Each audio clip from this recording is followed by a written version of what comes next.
You are live on Checkered Flag Interactive. We are here at New Smyrna for the Polar Express 150 for the Eastern Super Series here. These drivers taking to the track for practice, now wrapping up practice, and now these drivers are in the qualifying session. And right now on track, you've got the number 75 of Dustin Graham putting down some lap times here as the field gets ready for this big event. It's the annual event here, pretty big event for these guys, and you are live on Checkered Flag Interactive with Steve Boatsteel, Chris Largent, and Steven Larkamp up in the booth for you here tonight.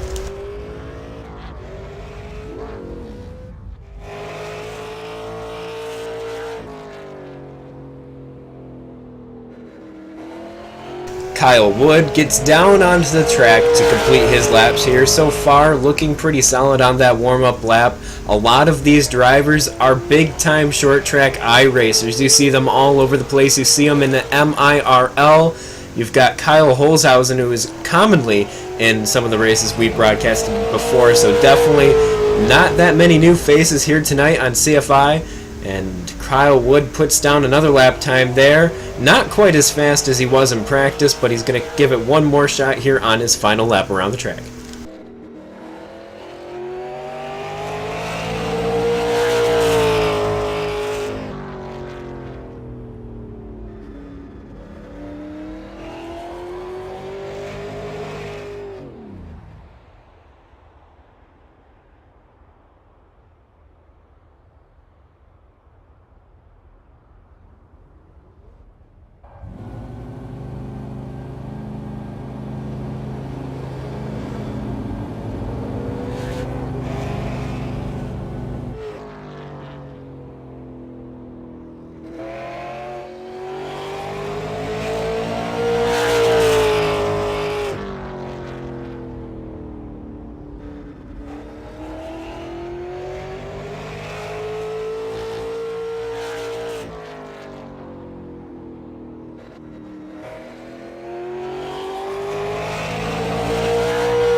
Corey Dunn rolls out onto the track, and now I will turn it over to our co-partners in crime up in the booth to cover the number 57 as he goes around here for his qualifying session.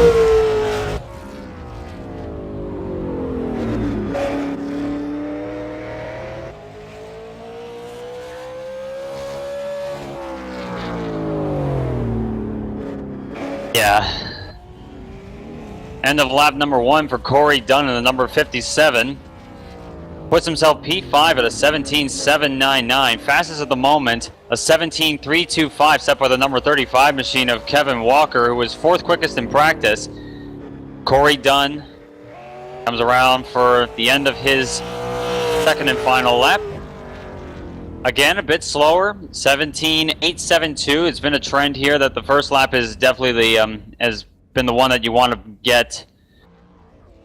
Definitely the one that you would prefer to have your fast lap on.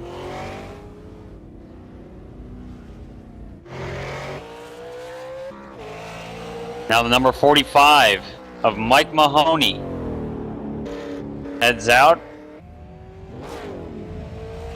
beginning his first lap. So far, Kevin Walker in qualifying about 2/10 faster than second place. But there's definitely some very fast guys that are looking ready to go. As now Mahoney completes his first lap, a 17.685 that puts him P4, only 5/1000ths behind third place, the number 75 machine of Dustin Graham. As Mahoney comes through 3 and 4, looked like a bit of a bobble there. End of lap number 2, a 17.714. 17.685 puts him P4 at the moment. Next one onto the track. And spins it as he comes off a pit road. It's the number 5 car of Chris Gordon. Definitely not the way he wanted to start his qualifying run here.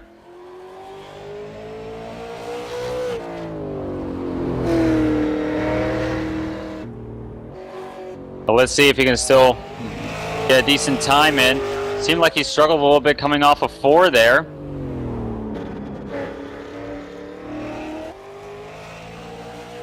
Wheel cranked pretty hard from what I was seeing there going through 1 and 2.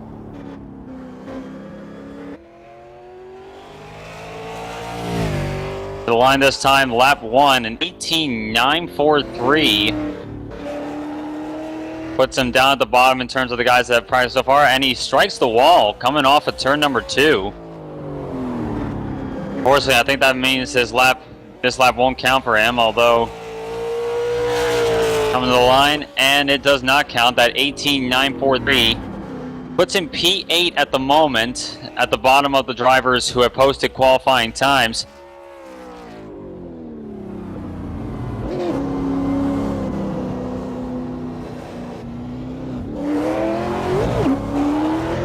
Now the 09, Eddie McRae on track.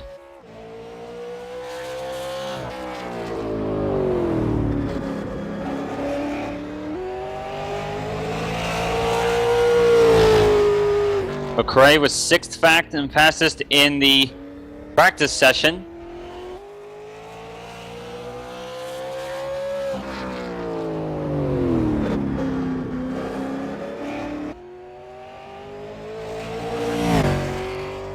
First lap, a 17.646 that puts him P3 at the moment.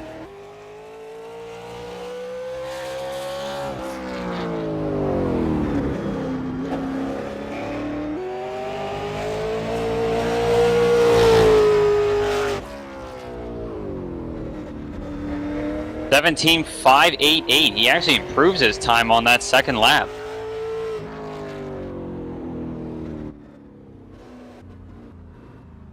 Doesn't improve his position, however, still puts him 3rd on the speed charts.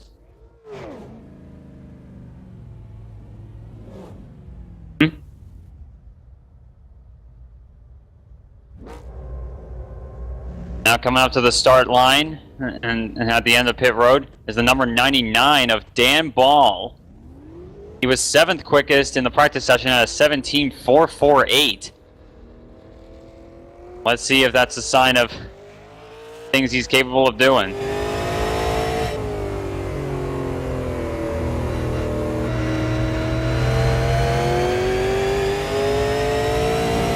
As we start lap number 1 of the run for the number 99 machine.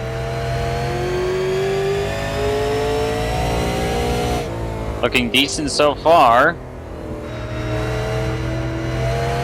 End of lap number 1. A 17.725 that puts him P6.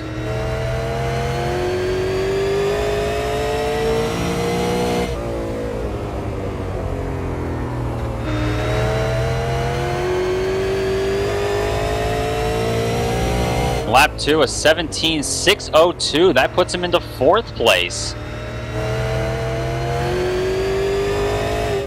Definitely a big improvement there. However, given his practice time, I don't know if that's the time that he would have wanted.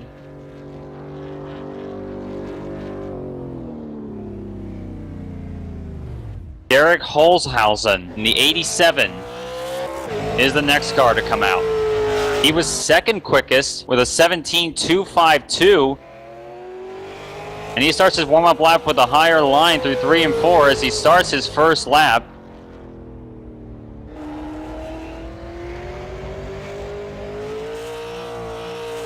A little bit of a wiggle there coming off of 2. First lap for the number 87, a 17.382 that puts him into 2nd.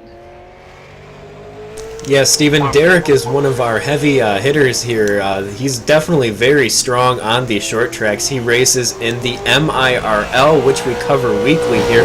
So the number 87, Derek Holzhausen, he is going to be one of those names to be reckoned with here tonight. And as you said, he qualified very well there with that second place here in qualifying so far. With just a few more drivers left to go, things are looking pretty good for Derek. Yes, and actually on that second lap, he improved his time with a 17.343. That only puts him 2/100ths off the current pole time set by Kevin Walker. Is now the number 72 of Ray Farlow comes out for his qualifying attempt.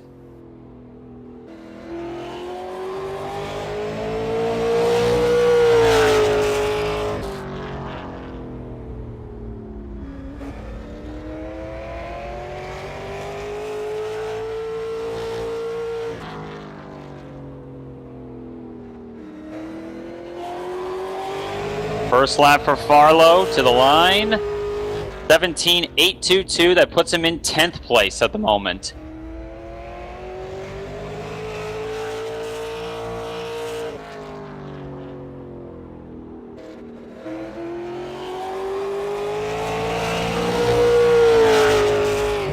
And second lap, that is definitely an improvement up to 8th place with a 17.717 for Ray Farlow. And now the 92 car, Ty Spearman. He was the fastest driver in practice with a 17.179. Let's see if he can repeat that sort of feat.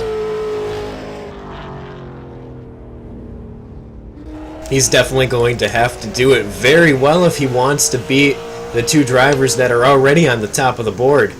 I mean, Kevin Walker ran a 17.326, and will Ty beat him here as he completes his first lap? He finishes this first lap up in third with a 17.366.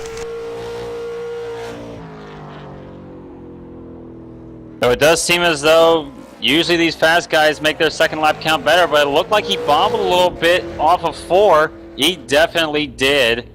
And he will not go any further than third place at the moment.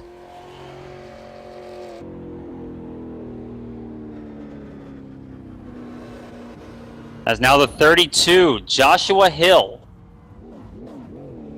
He was 15th in the practice with a 17.626.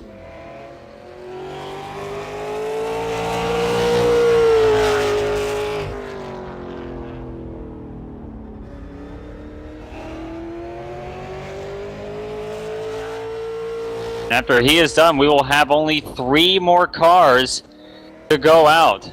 Troy Dixon, Kyle Holzhausen, as now Josh Hill hits the wall, and Mike Belanger are the only 3 left. That first lap didn't count for Joshua Hill, and I don't think this one will either, unfortunately, because Hill has just clipped the wall coming off of turn number 2.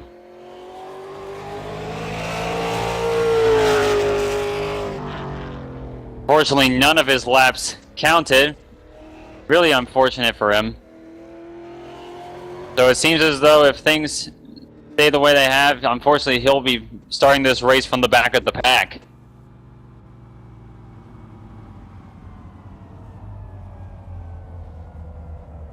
And Stephen Burnett in the number 08. The next one to go out. He was 5th in the practice with a 17.343.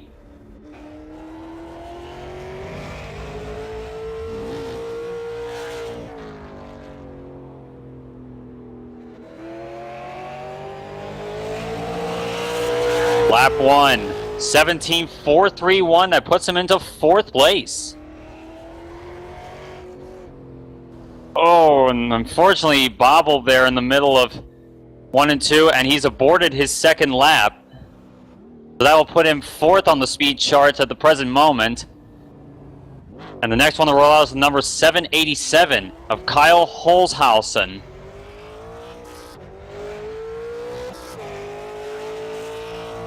Now he was P3 in the practice session with a 17.239. And we can only assume that he is definitely going to be very, very strong tonight with a time like that. There's only been 3 drivers in the practice that got below a 17.3 as lap 1. A 17.476 that puts him in 5th place. Let's see what lap 2 yields.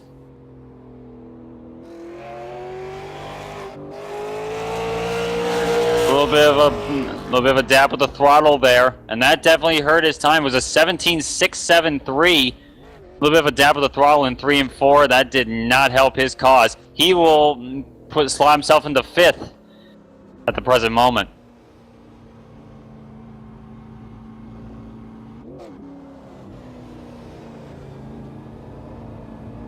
The number 85, Mike Belanger. The last one of the cars at the end of pit road.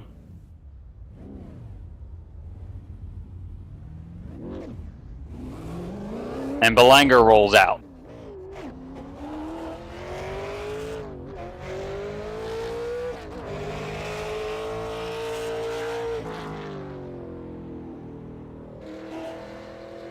I believe Belanger didn't show up for the practice. Either that or he didn't post a time.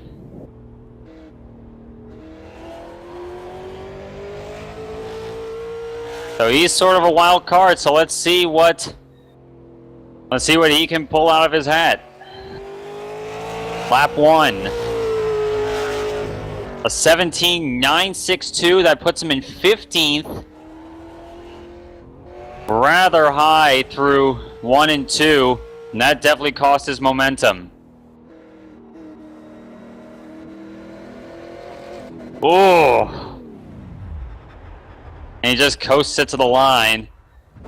So he slots himself into 15th place.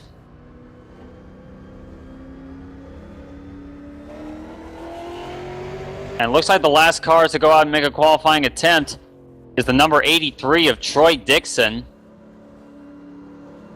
If indeed he does go out, because we're not seeing him at the present moment on pit road.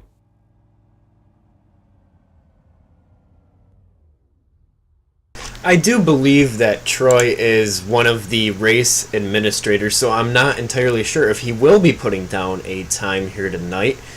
If he does, we will make sure to cover that. But let's take this moment really quick here to take a look at what brings this race to you guys live on Checkered Flag Interactive here tonight.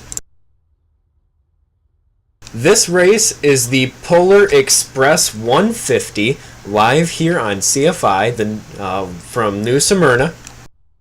And it is the first annual Polar Express. It is sponsored by Fuel in a Bottle. It's also brought to you by Race22.com, and they have an exclusive sim racing league for this website.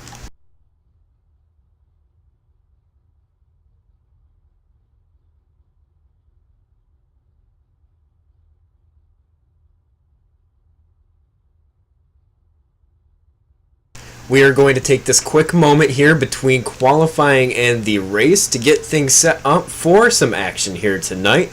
Do not go away. Checkered Flag Interactive will be bringing you more pre-race coverage from the racetrack.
You are live here on Checkered Flag Interactive. Just want to remind you guys a few things about who's making this race possible here for you tonight. Zing Zang Bloody Mary Mix is the #1 award-winning Bloody Mary mix and the mixing choice for all of the Eastern Super Series drivers. Those that are legal to drink, that is. Developed from a family recipe, the Bloody Mary was always one of the most difficult cocktails for restaurants and bars to make consistent. Taste was difficult to achieve, and it was always a time-consuming task. That all changed in 1996 when Zing Zang founder Richard Crone bottled his signature Bloody Mary recipe and began distributing it throughout the country. The rest has been history as it is, and they have won multiple awards year after year. Treat your holiday with a little Zing Zang. Go to zingzang.com to get yours.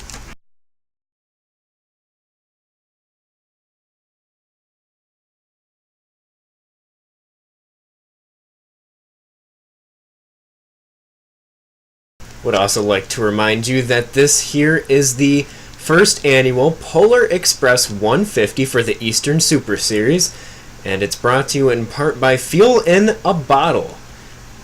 They put the woohoo in your woo.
As the field rolls here at New Smyrna for the Polar Express 150, the inaugural Polar Express 150, let's take a look at the starting grid for tonight's event.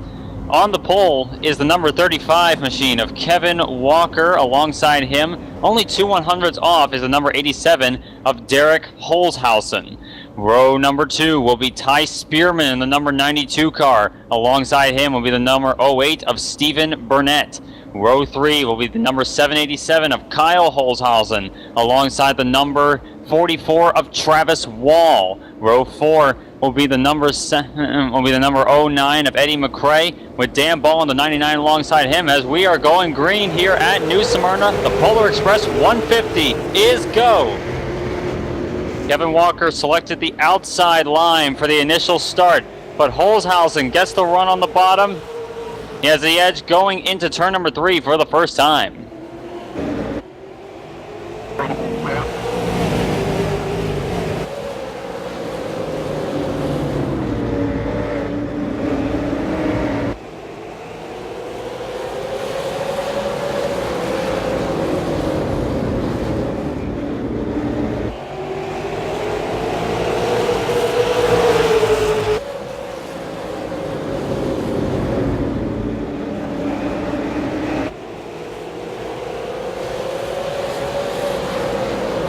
And Spearman actually does get the position. Spearman holds on to 3rd place.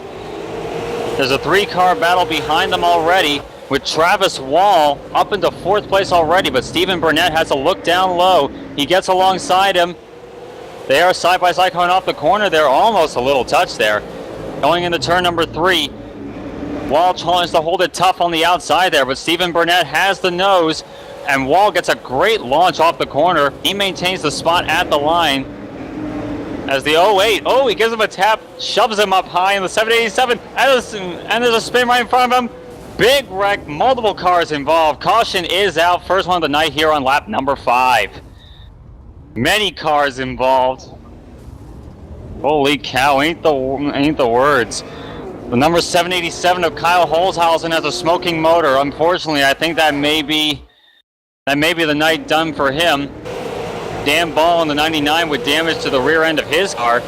45 of Mike Mahoney comes onto pit road with damage.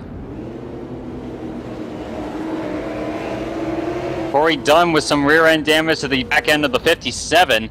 And Joshua Hill with damage to the front end of the 32 car. And the 19 of Kyle Wood has also got damage on the left rear. Quite a bit of mayhem already, and it was only 5 laps into the race. Yeah, it's unfortunate to have a wreck like that so early in the race. Oh, absolutely. You definitely want to settle into a rhythm. You want to get things sorted out early on in the race, but there's always going to be that moment there. People are going to be going for position pretty early, and sometimes it just doesn't work. Now the field circulates behind the iRacing Ford Mustang pace car. Number 87 of Derek Holzhausen made a great start. Started on the bottom there when the pole sitter Kevin Walker decided to select the high line as his starting line of choice, and it didn't seem to work for him on the initial start. Ty Spearman sits in 3rd place at the moment, and after the incident on lap number 5, Eddie McCrae in the 09 moves into 4th place after starting 7th. Travis Wall will round out your top 5 so far on lap number 8 in the number 44. Then it's Dan Ball on the 99, the 19 of Kyle Wood sits 7th, the 85 of Mike Belanger sits in 8th place after starting 15th, a good opening run for him. Michael Reigert, and Michael Reigert now moves into 8th when Belanger came onto pit road just now. Reigert in 8th, Ray Farlow in the number 72 is in 9th, and the number 5 of Chris Gordon rounds out your top 10. And here, as you said, currently circulating around the pace car, 9 laps into this, we should be getting the 1 to go this time by. Very big wreck at the start of this race here, not how these drivers wanted to get their race going tonight. Definitely, we saw some very damaged cars, and they're still sitting there on pit road. I see at least 2 of them currently now. So that's definitely not how they needed to get their races started here. Only 10 laps in, and some of these drivers might even be out of commission for the night here. But the pace car lights are off, and I will turn it over to Steven and Chris for the restart. And as you say that, the number 44 of Travis Wall was given an EOL penalty for his part in the race, but right now is Holzhausen on the low line, 35 of Walker on the outside. They stack them up, and now they're underway. We are back racing. Into turn number 1, Holzhausen with the lead. The number 92 of Ty Spearman dives right under the 35, takes second place away from him. It looks like the first battle we're going to see right now is for the 5th position with the 99 of Dan Ball and Kyle Wood. And the 72, Ray Farlow, gives him a little bit of a tap there as they come off of turn number 2. And Stephen Burnett takes advantage around the outside and gets the spot. And meanwhile behind them, the 719 and the 57, little door-to-door battle as they come off of turn number 4.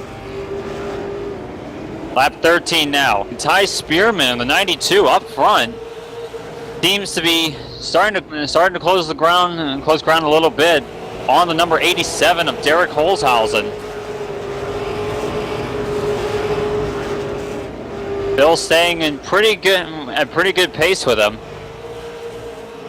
And the top 3 seem to have pulled out and definitely have pulled out a gap over the ever ensuing battle for 4th place as caution comes out yet again. Number 72, Ray Farlow, is around in the 5 of Chris Gordon. Tries to lock up the brakes, and he hits him nonetheless, unfortunately. Yeah, it looked like there was some contact with Ray Farlow and the 719 of Michael Reigart, and Ray just went around. Yes, indeed. So 2 cautions here in the first 16 laps of this event, as now they catch up to the pace car. It's still Derek Holzhausen, who has led from the drop of the green effectively since he did start second, but he led the first lap. He's led all 16 laps thus far in this event. Ty Spearman with a good restart after that first caution. He slots himself into second place in the number 92. And then the 35 of Kevin Walker currently sits in 3rd. Then it's Eddie McRae in 4th. Kyle Wood still holds on to 5th. Dan Ball in 6th. Travis Wall 7th. Stephen Burnett 8th. Corey Dunn 9th. And Joshua Hill is your top 10. As now Kyle Holzhausen gets the wave around the pace car. First driver 1 lap down, although he is actually 4 laps down. Unfortunately, he was involved in that early incident.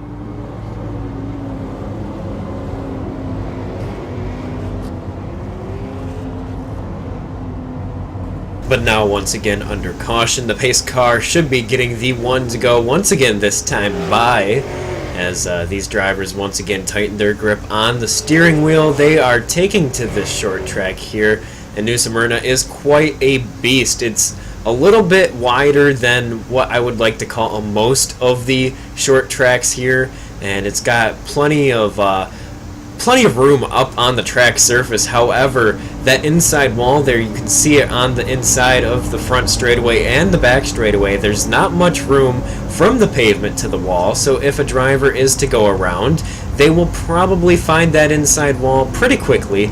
And usually the way it happens is coming off of the corners, and the outside wall here also tends to play a big role in the cautions, because you hit that outside wall, there are certain areas where if you bounce off of it, you will fly back down the track in front of other drivers and collect them in the mess. So that is what's happened. That first wreck there, that's pretty much exactly what happened. You saw drivers hit the inside wall, fly back up in front of the field, and end up hitting some more cars and the outside wall all in one here.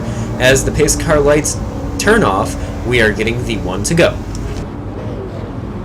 As you said, 1 lap to green. It will be lap 21 when the pace car comes in. As we mentioned, it's still Derek Holzhausen who has led from the start of this race. Ty Spearman, Kevin Walker, Eddie McRae, and Kyle Wood round out your top 5. as we get ready to go back to green flag racing after our second caution of the night. And the iRacing Ford Mustang pace car peels off. The field under the control of Holzhausen. They hold and they're back underway. Ty Spearman went pretty much in lockstep, and he actually led the lap at the line. And Spearman takes the lead from Holzhausen around the outside, and behind them, the 09 and the 35. And there's contact behind them as well. Contact all over this track there, guys. Short track racing, especially in these super late models, these cars can be beaten, they can be banged. Do whatever you want to them. They will pretty much continue going around here as the front of the field has gotten single file. We've still got some heavy racing, a car up on the wall, caution's out. Caution is out yet again, unfortunately.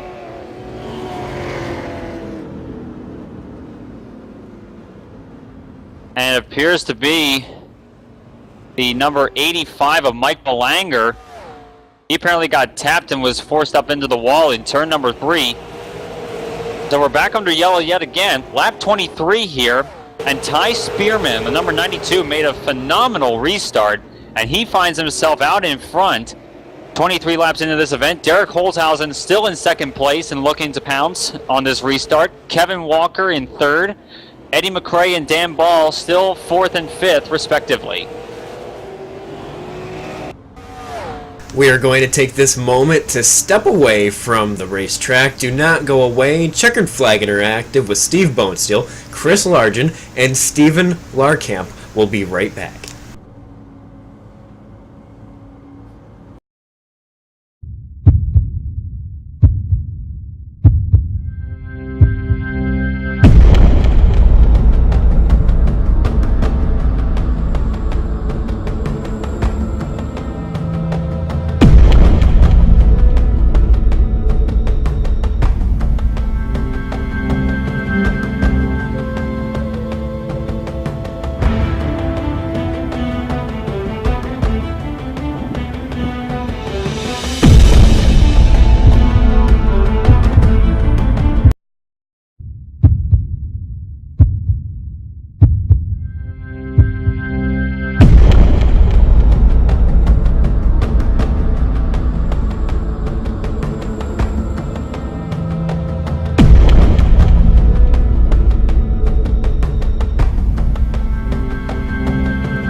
And welcome back, folks, as we get ready for our third restart of the night here at the Polar Express 150 from New Smyrna Speedway on iRacing.com.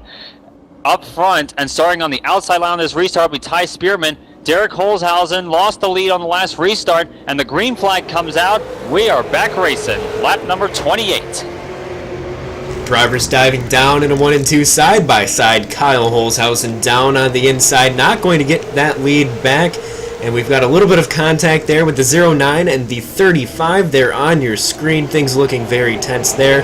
Number 35 started out front, and he's fallen back after being knocked to the side, knocked down to the inside, but now he has knocked the 09 up out of the way, and he moves up into that second or third position there behind Kyle Holzhausen. As the field starts to spread out towards the front, we've still got some side-by-side behind him, though. Yes, indeed, and Ty Spearman on lap number 30 here. He stretched his lead to about half a second at this point. Meanwhile, behind them is it looks like a three-car battle at the moment for third place, with Kevin Walker leading the train, the 44 of Travis Wall, looking to try and get by him. He's right up on his back bumper. And the 08 of Stephen Burnett, looking for any possible chance he could probably get out of this. And it seems as though since the last restart, Eddie McRae in the 09 has definitely fallen back a couple of spots. He was sitting in 4th place on that last restart. He now sits in 7th as he's battling side by side at the moment with the number 99 machine of Dan Ball. I wonder what indeed happened to Eddie McRae. Meanwhile, up more towards the front of the pack, and the 44 Travis Wall runs wide and gives up that position to the 08. But Wall gets a great launch off of 2, but he can't find any space to use that speed. Meanwhile, up front, Spearman stretches his lead to 0.7 of a second. He is definitely the fastest car on the circuit at the moment. His last lap was a 17.824, with Derek Holzhausen in second with a 17.905. And the pole sitter, Kevin Walker, who sits in 3rd place, still finding himself under pressure from the 2 cars behind him, Stephen Burnett and Travis Wall. Burnett looking for a way to get by him. Looking further back in the pack, we've got the number 9, Dan Ball, fighting there with the 719. Michael cannot quite find his way around him there. You've got Ray Farlow right behind them in the number 72. Do not count out Kyle Wood. He's moving back up. He's got a clean car, not involved in any of the incidents so far in this race. We've got 3, maybe 4 cars out. We've got 1 car sitting on pit road and 1 in the garage area, so we're going to have to keep our eyes if they come back out or not. But this right here, we've got a couple cars pretty beat up there, looking at that number 72 of Ray Farlow. I don't know what you guys think. I know what I said earlier, these cars are pretty tough, but that right there, that comes to the point where that's almost suspension damage on that number 72, and that's definitely going to come into ill effect throughout the night for him. Yeah, exactly. He has... It's obvious, it's very definite that he's got some aerodynamic damage on that number 72 machine, particularly on the rear end with his rear spoiler bent up. And I do mostly see this as a downforce track. This is a track where you'd want as much grip as possible to get through the corner.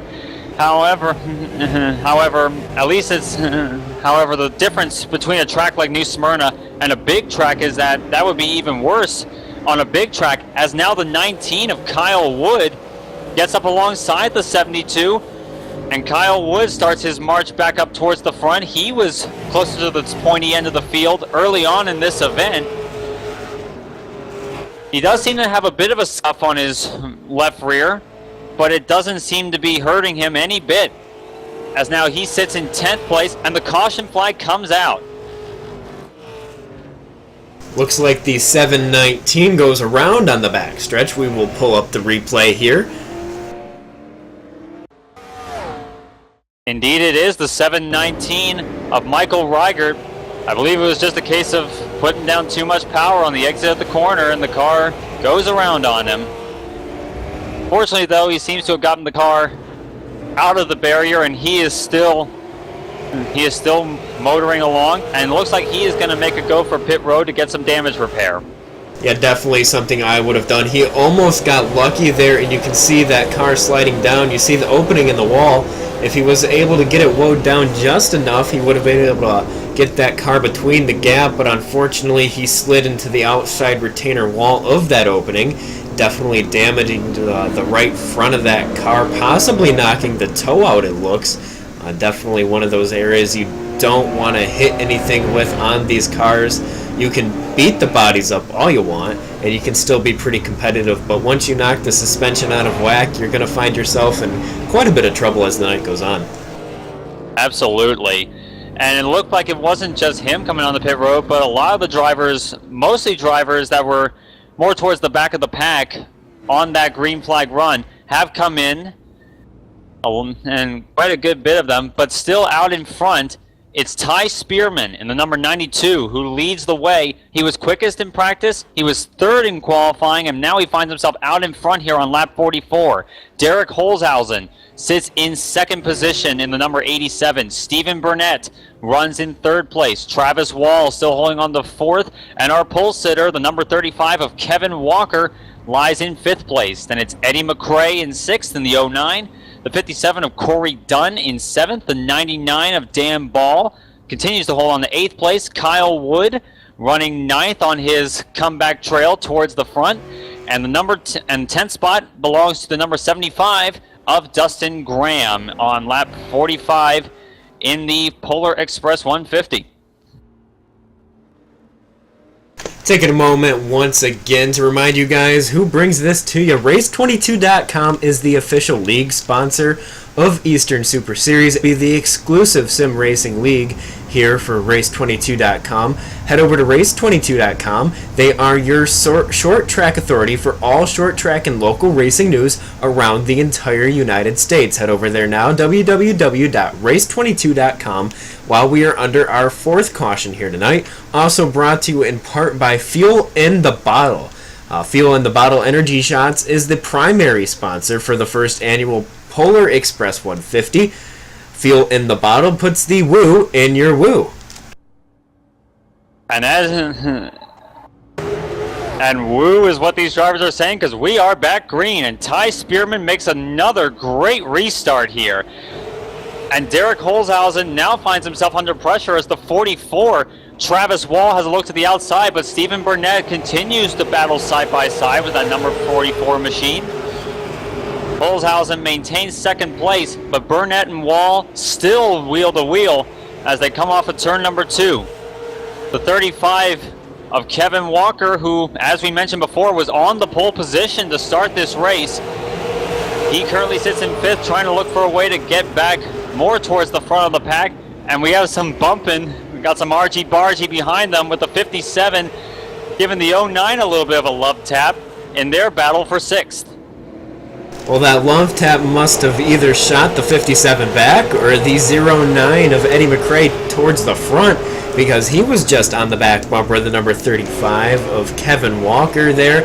Chris, as you watch this race right now, what are you thinking about the beating and the banging? We've got over 100 laps, well now exactly 100 laps left in this race. Do you think some of these drivers might have used up some of their stuff too early, Chris?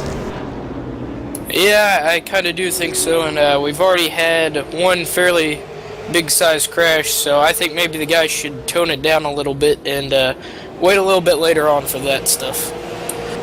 You take a moment, you look at the number 92 out in front, Ty Spearman. What do you think about his run right now? Derek Holzhausen, he is so good at these short tracks. He's already run here quite a few times just recently on Checkered Flag Interactive. Right now he's sitting in second. He's got Stephen Burnett behind him. But what do you think about that number 87? Do you think he might be faster at some point than this 92? Or do you think maybe the 92 might just simply be pretty dang fast? Well, knowing Derek Holzhausen from previous events, I would think that, of course, he has definitely got a very fast race car underneath him. But I would think that at this stage of the game, it's a long way to go. We've got, and maybe it's just under 100 laps remaining in this event, but that is still quite a hike to go. But so I would think Holzhausen is just saving his equipment, protecting the tires, protecting his car from any sort of damage or contact that he might well get if he was battling in the pack. He just wants to turn some laps and wants to get more towards the end of this event and wants to battle out with someone like Ty Spearman more towards the end. Spearman definitely is looking very fast tonight, as it shows that it's showing right at the moment, he is just about a second ahead of Holzhausen. So I would think that these two guys in particular, and also Stephen Burnett as well, since he is also he's also broken away from the guys that are battling behind him. These guys are definitely going to try and play a little bit of the conservative game at this stage in the race and save it for the end.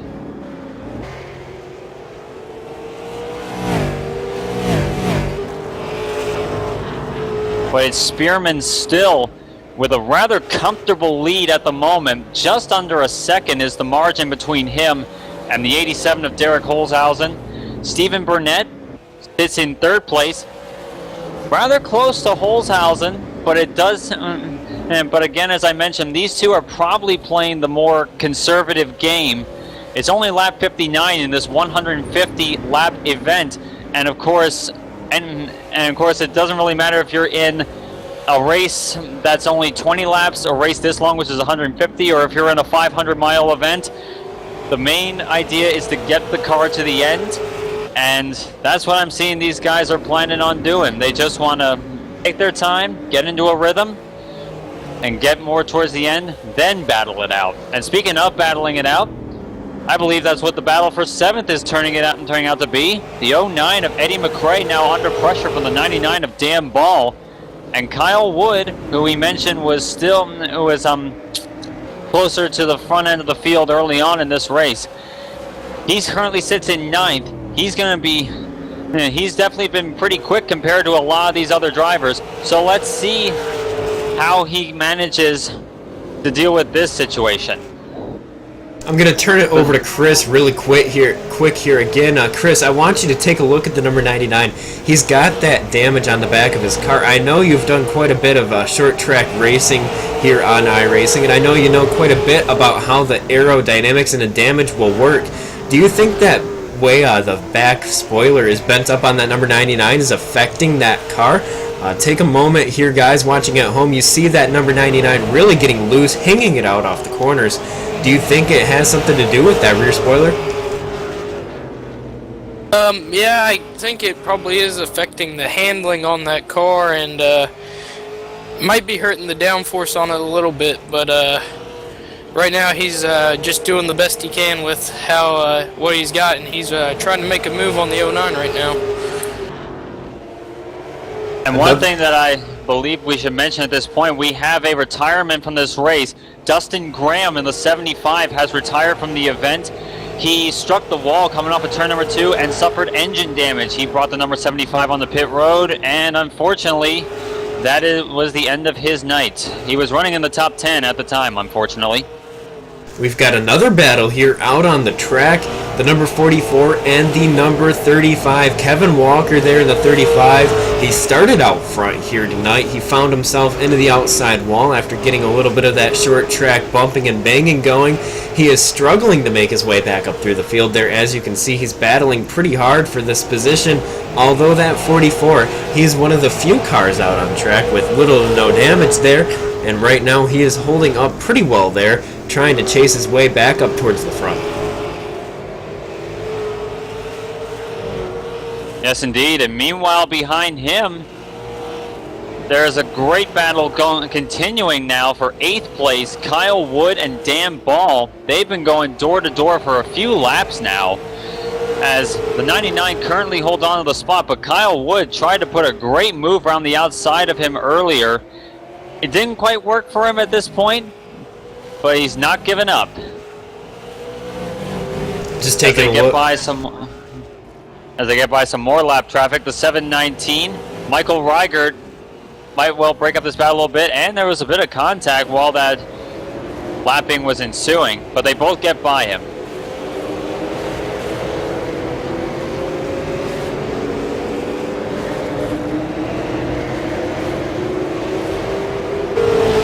Ty Spearman, the 92. The gap is now just under 2 seconds. That number 92 car definitely hooked up very well here. As we go on the back bumper of our leader, Ty Spearman there, you can see that Derek Holzhausen and Stephen Burnett are there. 2 seconds behind him. We'll hop on board the back of the number 87. A very different view from his back bumper there. The number 08 of Stephen Burnett very clearly in the picture there. So Derek's holding on to that second spot, trying to chase down the leader, but he definitely cannot hold his breath too long because he's got that hard charging number 08 right in his back bumper as we approach halfway here tonight. Yes, and after the mayhem and calamity earlier on in this event, I believe that we've had we've had quite a few cautions earlier on in this event, but now it looks like everyone has started to settle down and gotten into a rhythm. And this will definitely make the race progress a lot faster. And unfortunately for someone like Derek Holzhausen, who is in a prime position to win this race, he's definitely got a very fast race car. But with a gap this big, and if this race does indeed go green flag all the way, it could very well, you never know. But with a gap now to 2.1 seconds between Spearman and Holzhausen, and if it does go green all the way, it looks like the 87 is going to have a lot of work to do. I'm not just looking in his mirrors and seeing that number 08 of Stephen Burnett and trying to hold him back, because this battle is starting to get a bit interesting, I might say. As we approach halfway, we're going to take a moment, step away. We will be right back for more action here at New Smyrna for the Polar Express 150, brought to you by Fuel in the Bottle. Do not go away. More action from this short track. We'll be back.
Back live here at the track, still green flag. We just saw a car go up on two wheels after getting into the outside wall. Somehow, some way, that super late model came back down on its wheels. I do believe it was the number 99 of Dan Ball. So he drops down a couple more positions now. But somehow, some way, that car's still kicking. He's still going around the track. As we're approaching lap number 90 in this 150 lap race, the Polar Express 150, it's still Ty Spearman in the number 92 with a dominant lead at the present moment. He's extended the gap now to just about 3 seconds. It was 2 seconds the last time we caught up to him. It's quite a huge gap at the present moment. I'm sure Derek Holzhausen is starting to get a little bit frustrated with that pace at the moment. Stephen Burnett currently sits in third. Travis Wall still holding on to fourth in the number 44. Kevin Walker in the 35 is still holding on to fifth place. Corey Dunn in the 57 is currently sitting sixth. Eddie McRae is seventh. Kyle Wood eighth. Dan Ball ninth. And Ray Farlow is in 10th place, one lap down to the leader. And speaking of the leader, he is now starting to put the battle for eighth a lap down from him. The number 99 of Dan Ball. See how he interacts with this battle as he goes side by side and puts him a lap behind. Right now, with Ty getting caught up in some of this lap traffic, this would be a good opportunity for Derek to make up some ground on him. Yes, absolutely. You'd want to use the traffic to your advantage. I'm sure that interaction with those lap cars definitely slowed down Spearman a bit. It may not have been much to decrease the gap by a truly significant amount, as we hear some more contact out there, as is typical of short track racing. But you'd want to have the lap cars, if you're in a position of someone like Derek Holzhausen, you'd want to have the lap cars hold up the leader as much as you possibly would want, even though the leader probably wouldn't want that.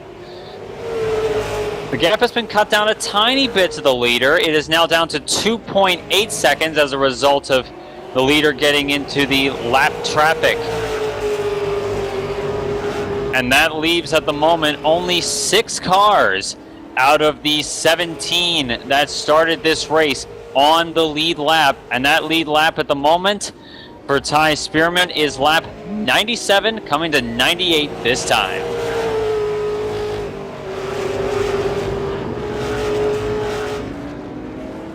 One thing some of these drivers might start to experience, 100 laps is a long ways to go, and especially for some of these drivers, 150 laps. Some drivers have not come down pit road.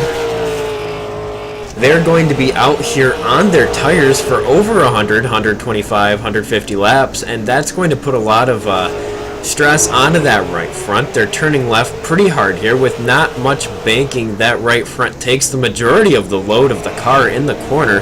So as we watch right now, the number 99 going around, big wreck. And the 87 did receive contact as a result of that. Somehow, some way though, Steven, the 08, take a look at the replay if you can. We'll pull it up on the broadcast here. The 08, he plowed into it but got no damage on the front of that car. Yeah, I just saw that myself, and it looked like a bit of netcode came into play on that particular circumstance, but that may have been a saving grace for Stephen Burnett. Unfortunately, he lost a couple of spots in that debacle. But the good news is he is still rolling, as now Ty Spearman comes onto pit road, as does second place Derek Holzhausen. Travis Wall in third also comes in. And Kevin Walker, Stephen Burnett, Corey Dunn. But Eddie McRae seems as though he is staying out. Everyone hits their pit stalls at the moment. The 92 looks as though he is going to be taking 4 tires, probably getting a splash of fuel. And the 92 is down and away quite handily over everyone else. And the 35, Kevin Walker, beats everyone else out. And the 44 beats the 87 of Derek Holzhausen off of pit road. Even Burnett still on pit road as the 787 of Kyle Holzhausen comes into his stall. And Burnett down and away. One thing you do have to consider now that Kevin Walker's gotten the chance to get back up front after having a pretty good pit stop there. I mean, for some reason, these guys having anywhere between 20 to 30 second pit stops, a lot of damage on these cars, so I mean, you can definitely expect that there. But the number 35 of Kevin Walker, he started out in front here tonight and just was not able to stay out there after getting knocked up into the outside wall. So what you want to be able to think about as that driver of the number 35, this might be his saving grace as well. Now with under 50 laps to go, those tires are going to be fresh. He's got a second chance at it. He's basically been given the reset here. The damage that he has on that right front shouldn't slow him down all that much. So I've got a feeling he might have himself in a pretty good position. I certainly would think that too. And unfortunately for Derek Holzhausen, who maintained either first or second place through pretty much all of this event, he is down in 5th place after this cycle of pit stops. It seemed like a pretty slow stop, although I believe that was done to fix some damage that he may have received because he was involved in that incident that brought out this latest yellow. He currently sits in 4th position as Eddie McRae came on the pit road. And now we are lining up. It's Ty Spearman still with the lead. Kevin Walker second now after a great pit stop for him. Travis Wall sits 3rd. Derek Holzhausen 4th. Kyle Wood back in the top 5 in 5th. Stephen Burnett in 6th as now the pace car is down. And we are back underway here at New Smyrna. Spearman and Walker door to door into turn number 1. Walker on the low line. Spearman tries to get a launch, and he does get a great launch off of turn number 2. But the 35 is still there within his quarter panel, but it's Spearman who clears him, and he leads that lap still. And the battle now seems to be on for second place. Travis Wall looking for a way to get by him, and Derek Holzhausen trying to get those spots back. Holzhausen does seem to have a bit of damage to the right front of that number 87 machine. So we'll see how that truly affects him as this race continues. We're on lap 108 out of 150. Definitely taking a look at these drivers, Chris and Steven here. These guys already in this run very spread out. That is definitely contributed due to the damage on these cars, due to the way this track is set up. It's so tough to make passes here on the outside. The only time you'll really see it happens on the restart, as we did. The number 35, however, has not been able to chase down the number 92, so it looks like our leader from that entire past couple runs there, he's back out in front and he's extending the lead over the number 35. Yes, indeed he was, and he was a good bit, a tenth of a second on the last lap faster than Kevin Walker. The gap is now back up to just under 7/10 of a second at the line this time, last time by.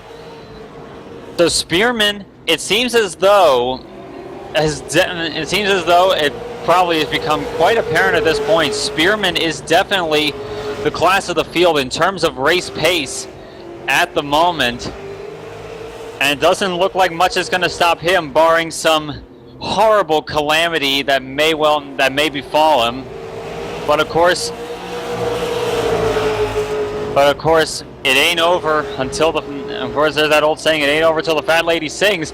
And meanwhile, the battle is on for 3rd place. Travis Wall trying to hold back Derek Holzhausen, who is going to be fuming with himself to get those spots back. And he gets 3rd place at the line, but the 44 still trying to hold it, but he doesn't quite hold him off enough. The 87 does clear him, and he gets 3rd place. And now he's going to set his sights on that number 35 of Kevin Walker. But with that damage on the right front of that number 87 machine, it's going to be a bit more difficult, to say the least. Yeah, damage on iRacing is never fun on your cars. I know the slightest tap could get you anywhere between 2 seconds of damage and like 5 minutes. So I know the number 87, he did get in that last incident there, but it definitely didn't look all that hard of a wreck. So definitely, hopefully it's one of those things where it's more visual than it is performance-wise. It doesn't seem to be affecting him too bad here, as he's actually starting to not only pull away from 4th place there, but he's starting to chase down 2nd place as well. Yes, indeed, and he seems to. The gap has lowered a tiny bit between Holzhausen and Walker since the last time by. And although on that lap they were both pretty even, the gap between them is about 0.8 of a second, as is the gap between our leader, Ty Spearman, and Kevin Walker in second place is just under 9/10 of a second, as that number 92 continues to pick up where he left off since then on that last green flag run. As we're coming to lap 120, it'll be 31 laps to go at the line this time. And it seems clear as the day to me that Spearman is going to be quite tough to get around, and it'll be quite tough for people to catch. The only way they probably will catch him at this stage is either A, he makes a mistake, B, if he gets involved in lap traffic in a bad way, or C, a caution comes out. The answer to that trivia question may be one of those answers, or in fact D, they might not catch him, of course, if this race does go green all the way from here on to the end. One thing I do want to take a look at right now, we've got the number 44 of Travis Wall. He is backed all the way back up, or maybe rather Stephen Burnett in the 08 has backed all the way towards his back bumper. The battle for fourth place is going to be heating up momentarily now. We're going to be coming close to about 25 laps left here in the first annual Polar Express 150, brought to you by Fuel in the Bottle and Race22.com.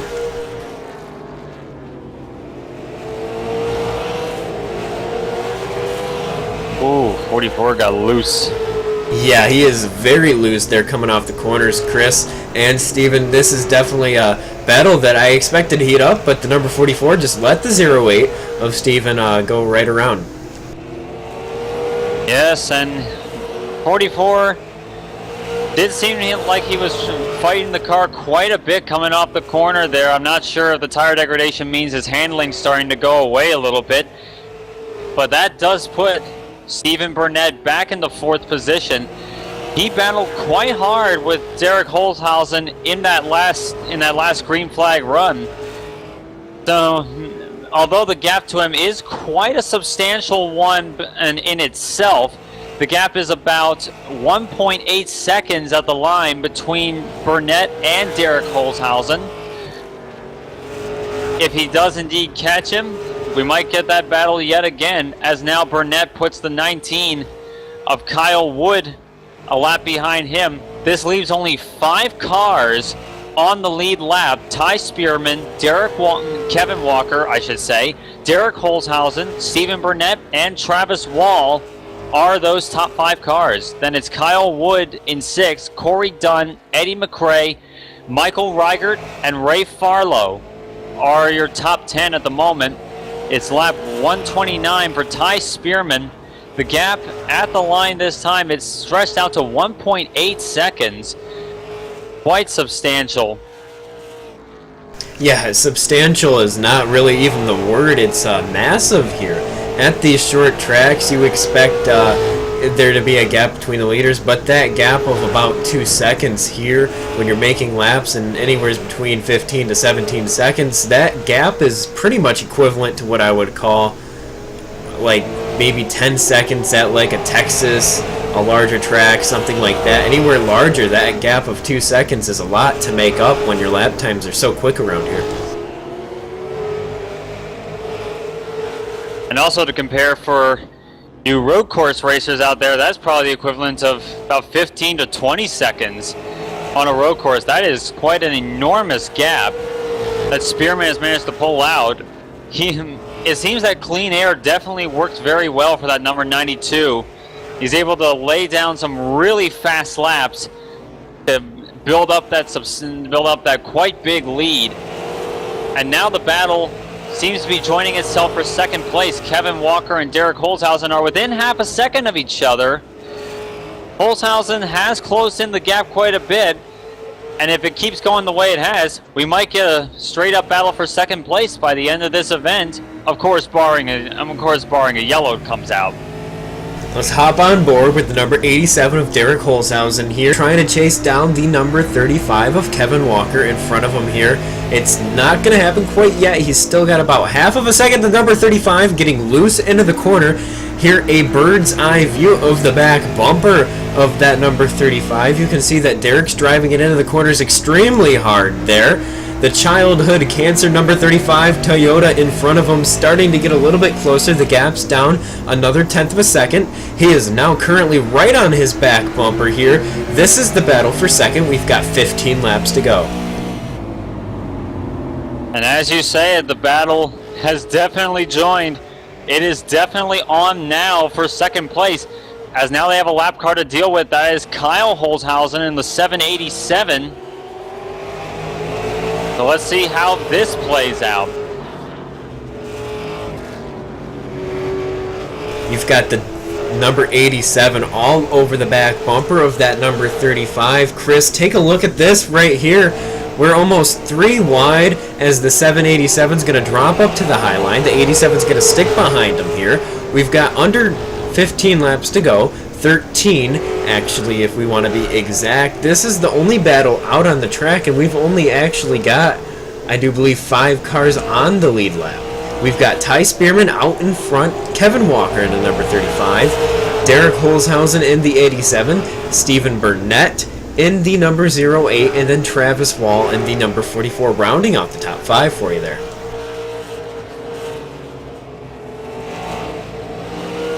As we focus back on the battle for second place, Holzhausen still within an earshot of getting a chance to strike. It'll be 10 laps to go at the line, and those final 10 laps could make for some interesting racing, as the 87 seems to catch him quite a bit on braking for turn number 3. Of course, this track, very narrow, very low banked, and therefore rather difficult to make an overtaking maneuver and make it work. Coming to 9 laps remaining. He is right on the rear bumper of the 35. The 35 seems to be struggling just a tiny bit in the center of the corner. That seems to be where Holzhausen gets a bit of a run, and under braking for the corner, but it doesn't seem to be too much of a difference for the 87 to get alongside him unless he tries a really ambitious maneuver. But of course, we're near the end of the race now, and the 87, he goes for it, has the move on the inside of the 35 and gets the spot. I believe the 35 just admitted defeat there, and Holzhausen gets back into second position. And Ty Spearman, meanwhile, out in the lead. He will have 6 laps to go. We will all have 6 laps to go in this race. And the 35 staying right with him. Let's see if he can indeed stay with him for these last 6 laps. And if these guys start battling again, Stephen Burnett in the 08, he gained about half of a second there during that battle. It looks like now the battle's pretty much resolved, though. The number 87 has pulled away. The number 35 trying to chase him back down, but it does not look like it's going to happen. We've got 5 laps remaining here in the Polar Express 150. Yeah, and Derek Holzhausen, and despite the damage on the right side of that number 87 machine, he definitely has shown that he has been fast all night. Unfortunately, though, for him, it doesn't seem as though it will be enough to get the win away from Ty Spearman. And as now Spearman will have 3 more circuits here to cover. But meanwhile, look who has shown up in that battle for second place. It's the 08 of Stephen Burnett, and he is starting to reel in the number 35. As now the number 19 of Kyle Wood lets them go. As well, the 719 of Michael Reigert, and he goes by with 2 laps to go here at New Smyrna. And while the battle was going to get close, it does not look like it's going to get any closer there. The number 35 not closing in on the 87. Stephen Burnett drove it into 3 and 4 as hard as he could, did not get to the back bumper of the number 35. Nothing going on up front. Our leader, he has no competition. This is the only place where we might potentially have a battle, but it is not going to shape up here, as actually Derek gets into the back bumper, the 09 coming off the corner. Race is over. We have our winner. Ty Spearman, the number 92, a dominant drive for him, a very great performance.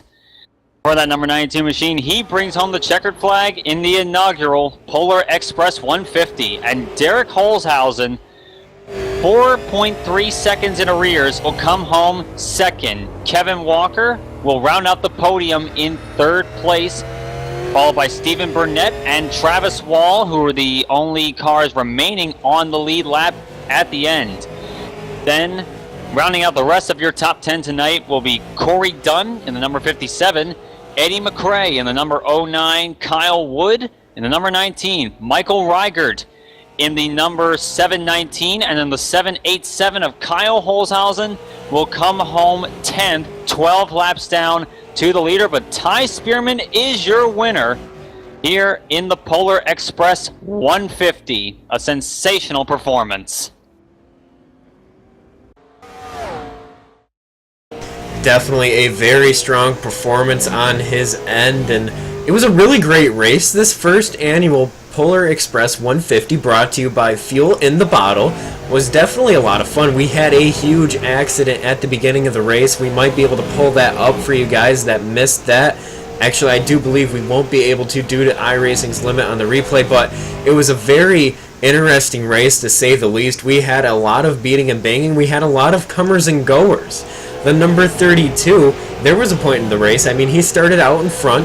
I thought he was going to be the guy to beat, and then Derek moved out to the lead in the number 87 there. I thought he was then the guy to beat, and then we saw that number 92 come out of nowhere, and he just simply took it away from everybody else. Yeah, that was definitely the case. It was a straight-up fight for a good portion of the early going in this event. The 87 and the 35 looked like they were going to be the battle to watch, but then on comes Ty Spearman, who definitely had the race pace over the long green flag runs in this race, and he used that to his quite significant advantage in this case, and he pulls away a great win. And I do believe, if we go back on it, that Spearman definitely led the most laps in this race. Yeah, I had a chance to look at the results, and Ty Spearman led 130 laps. Yes, 130 of 150. Quite a big amount of laps over everyone else. And it definitely showed how dominant Spearman was in race pace. He was fastest in practice. He only managed third place in qualifying, but with that practice time, it definitely looked like he was going to be one of the drivers to beat.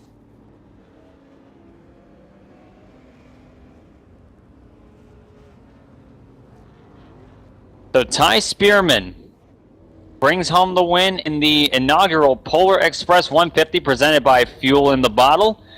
Quite a great performance here, and a great performance all in all. From most of the drivers who made it through this race, everyone battled their hardest, and that's definitely what we like to see. And of course, short track racing being what it is, battling in the best possible way, and here is definitely requiring some contact. And there were a few cars that made it through this race without a few battle scars on them. I think one of the ones that may have made it without any damage was indeed Ty Spearman. Yeah, definitely. It was not easy to make it through this event with no damage, and I mean, that really is just part of the racing experience here. These short tracks are brutal. These super late models are so tough. So, I mean, anytime you take them out on the track, you know that they're going to get used up. And really, that's what makes great racing. Great racing is not made up of cautions. No, it's made of great battles. And most of the time, great battles can have quite a bit of contact in them. But currently out on the track, we're going to take a moment, see if we can catch up to anybody out on pit road. We're going to take a quick commercial break, see if we get anyone up on the pit road. Do not go away. Checkered Flag Interactive coverage here at New Smyrna. We'll be right back.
Welcome back to Checkered Flag Interactive. We are catching up with some of the drivers here on pit road. We've got Dan Ball up in the booth. He finished 12th here tonight. He had a stronger car than 12th. We definitely knew that. However, the way the cookie crumbled also meant the way the sheet metal kind of bent up here tonight. So, what were your thoughts in the first annual Polar Express 150 here tonight? First of all, I just want to say thanks to my sponsor, U.S. Navy. Been in the Navy 8 years and loving it. But man, the track just seemed tight. Felt good on entry, good on exit, but it just tight in the center. Yeah, didn't end good. That big wreck at the start of the race, do you really think it was something that could have been avoided? I mean, it looked from the booth, it was almost one of those things that was almost inevitable. Just due to the way this track's laid out, New Smyrna is one of the toughest, probably one of the toughest short tracks on the service for sure. I mean, it's not really comparable to all that many, maybe South Boston at best, and that's a stretch right there. So this track is definitely one of the tougher short tracks, but that first wreck was huge. What were your thoughts on that one? I got woed up for it and thought I had it clear, but got on the brakes too hard and fun trying to avoid everything, and then got hit from behind. But it all happened ahead of me and almost made it through, but took out a lot of cars. Yeah, definitely a very tough break. Well, real quick, before we pull Stephen Burnett up into the booth, do you have any more people you would like to thank for tonight's race while you're live on the broadcast? Nah, I'm good. All right. Well, that was a pretty exciting race for sure.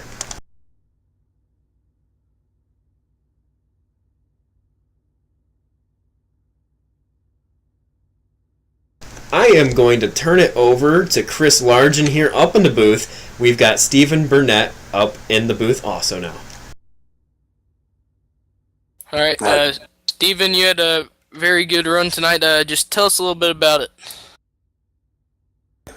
Well, you know, we practiced quite a bit this week for this track with the new build and all that. Just, you know, it just was tight all the way around through all the laps, and finally got something that we could handle. And we kind of got in a little mess early on.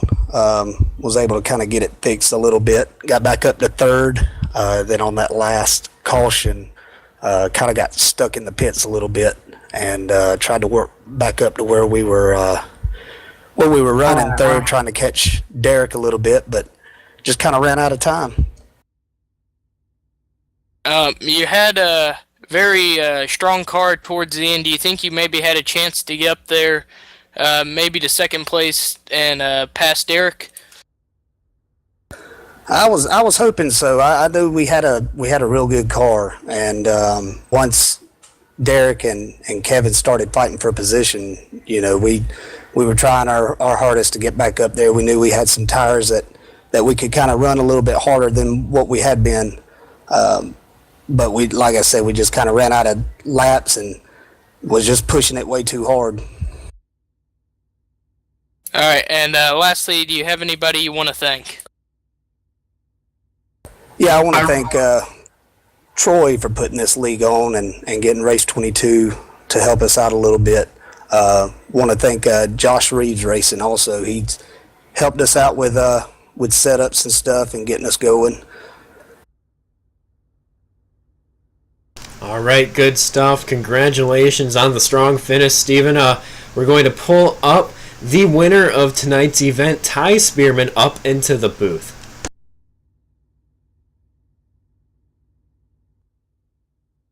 Hey, Ty, it's Bone Steel up in the booth. Do you got a copy? Yeah. Well, congratulations on your win here tonight. You definitely fought for it hard. You worked your way up through the field, and once you took the lead, you were absolutely gone. Tell us a little bit about how that experience was here at the track. Well, I mean, New Smyrna is one of my better tracks. I enjoy racing it. Screwed up a little bit in qualifying, but I felt like I had a decent race set up, and I knew that after a while that typically these super late models get a little loose on the exit. So I started with a little tight setup tonight, and was hoping for some long green flag laps, and we did have a few, but it turned out good. I mean, I knew that Derek was going to be tough. Kevin had a great run. I know that Steven as well was had worked real hard on his setup, so I had my work cut out for me. But I don't know, it just turned out good. I protected the right rear all night long and really rolled off the throttle a lot earlier than any time that I practiced, and it just seemed to work out. Yeah, 10-4 on that. Well, one thing we didn't really talk about much on the broadcast, and it's really kind of strange because we usually do, but how was lap down traffic here at the track? A lot of times at these short tracks, when you get larger field counts, it really comes into play, and lap down traffic can really slow you down. But due to your massive lead, you were just able to pull away and not really stress about having lap down traffic in front of you. So was that pretty much a nice benefit for being out in front, or? Oh yeah, I mean it was. I knew that I really didn't have to push lap traffic, so to speak. I didn't have someone right on me pushing me, so I really just took it easy. And most everyone, in fact, I think everyone actually just let me on by, and that certainly is appreciative. All right, real quick before we head over to get Kevin Walker up in the booth, who do you have to thank for tonight's event and getting you down into victory lane here? I want to thank Wheeling and Dealing Motorsports. Those guys are excellent over there. Bunch of wheelmen and excellent at making setups as well. This car's got, God, you'll have to pardon me, I don't have it in front of me, but but mostly Wheeling and Dealing Motorsports, Fast Track Sims. We work hard on our setups over at Wheeling and Dealing, and probably more than my wife would like me to, but tonight it paid off. Yeah, isn't that true? The lady, it's just so hard to get your lady to approve. I mean, we can't go out, we can't travel around the country, travel around the state, bring our race car to the track. And while there are some that are able to do that on iRacing, I know that I'm not able to, and sometimes it comes to bite me in the butt, but that's always one of those things that you gotta bend for. So congratulations on your win as we head over to get some more of these drivers up in the booth. Thank you, and thank you everyone for putting this on. I can't wait to watch the broadcast, and looking forward to racing with you guys again.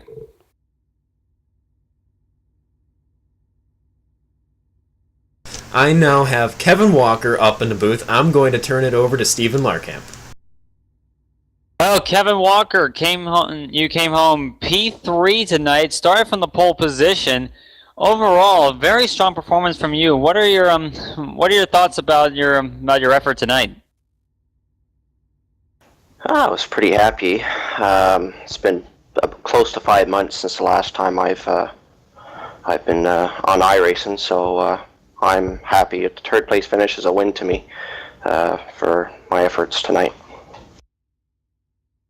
Well, it's definitely nice to see you're looking up from that. Of course, you started from pole, and it seemed like for the early stages of the race, you and Derek look like we're the cars to be at the moment, but Ty Spearman then comes along and starts to run away with the show, and he got the win. But overall,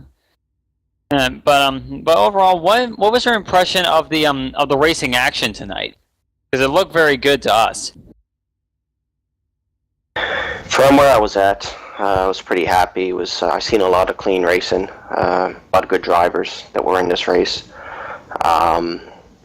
No complaints. Just all around good race. My car was, it's what I figured would have happened. It would start tightening up on me towards the long run. So, but good effort around with everybody who made it to the race, and congrats to Ty on the win. Yes, and I do know from what we've heard from other drivers that the tightness in their setups was definitely something that they weren't fond of here tonight. But they all struggled through it. But anyone in particular that you want to give a shout out to for tonight's effort? Definitely. Childhood Cancer Canada Foundation. I've been a big supporter for them for a couple of years now. I'd like to thank ESR, Team ESR. They're a big help in my sim racing. And I'm missing one. Sorry. I'll take your time. But anyway, good effort all around, and I'm happy with my third place finish. Indeed you should, and it was a well-fought third place. Congratulations, Kevin Walker. Great race tonight. Yep, thank you. All right, now I'd like to bring up Troy Dixon up into the booth here tonight. He is the league administrator here for the Eastern Super Series. He pretty much put this event on pretty much with just a very small team of assistants, so I'm going to pull him up into the booth to get his thoughts on tonight's event.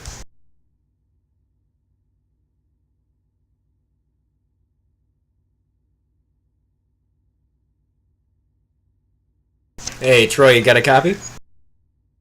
Roger.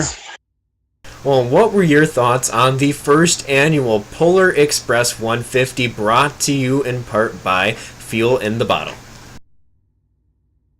Well, I got to tell you, I was really excited leading up to the race. So after we got going there, first couple laps, I wasn't sure how it was going to turn out, but I think once everybody got there and they got going and got straightened out, it was a good race. It was a lot of hard racing tonight.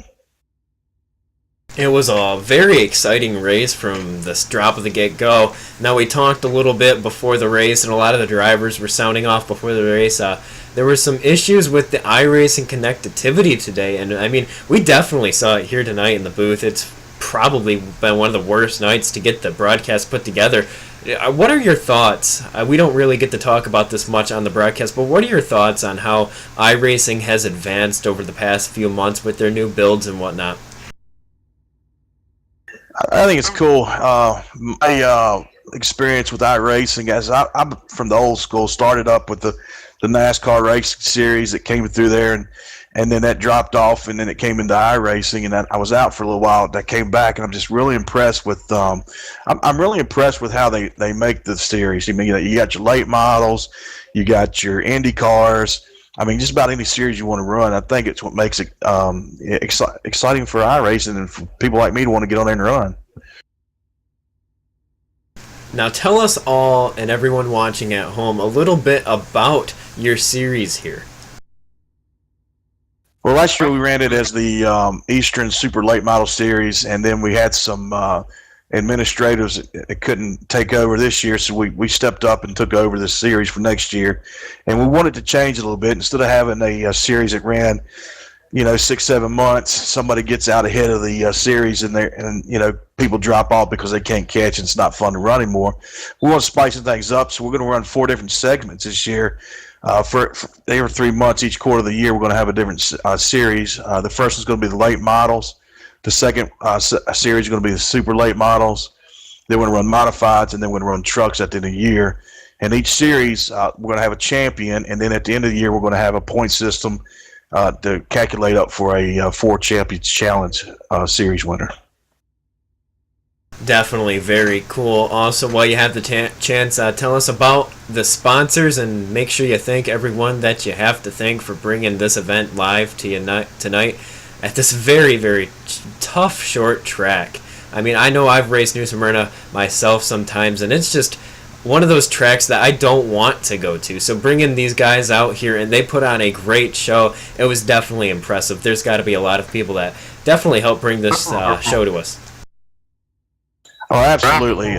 Stephen Burnett, Kevin Walker, Mike Mahoney, they all hosted sessions, getting people to go on. We decided to do this about a month ago, so we had plenty of time to do it. It was very exciting to get to it. And then we had Chris Gordon come on and bring Fuel in the Bottle in to sponsor the race, and we're going to give a prize package to Ty for winning. And then, of course, Race22.com is coming on, and they're going to be our sponsor, and we're going to work together as far as, integrating real-life racing into sim racing. And so we hope to have some exciting things with them through the year next year. I also want to thank you guys for coming out here and broadcasting this tonight. Also, one other thing is Zing Zang Bloody Mary Mix for their support, and they're going to support us some this year too. All right, well, big 10-4 on that, and thank you so much for bringing us on board. We look forward to future events with you. Absolutely, guys. Have a Merry Christmas. You too.